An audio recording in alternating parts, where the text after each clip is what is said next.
Good job, man. So tonight with Monday Night Raw, a lot of people were really saying this was a really good Raw. Overall, I thought this was a solid episode of Monday Night Raw. The first hour was really good though. Obviously, we saw Cody Rhodes come out, which Dominic came out. Those two had a little war of words, and then they had their little matchup, which was pretty solid. But the major story going on tonight was basically Jey Uso and where his allegiance lies. And as we saw, Damian Priest asked him like, "Hey, we need an answer by the end of the night. Either you're with us or you're against us."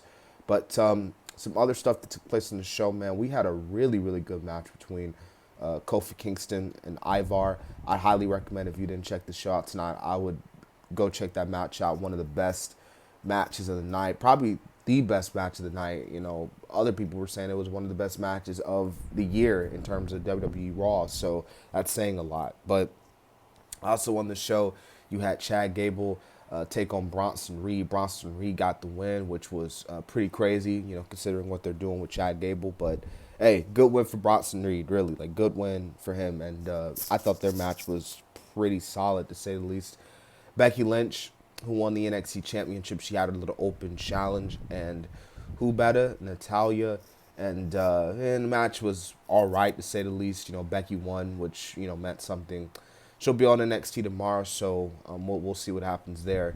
But Nia Jax, who is back in the WWE now, she's continuing to wreak havoc. She attacked Chelsea Green, Piper Niven, freaking Zoe Stark, Shayna Baszler, just wreaking havoc and pretty much putting the women's division on notice. I'm definitely in the majority of I'm not that too happy that Nia is back. I don't not necessarily never really been a huge fan of Nia.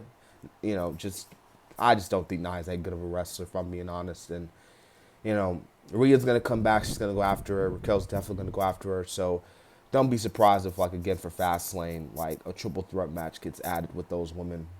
But like I said, man, we had Drew McIntyre and Jey Uso tonight. These guys told a really good story. Drew McIntyre obviously wanting to get revenge on Jey Uso after what Jey Uso and his bloodline brothers have done to him over the past year. And I thought the ending of Raw was really cool. This matchup, was pretty solid. And, overall, like I said, I thought this was an overall solid episode of Monday Night Raw. But, we're getting a lot of story progression, story driven, which is really good.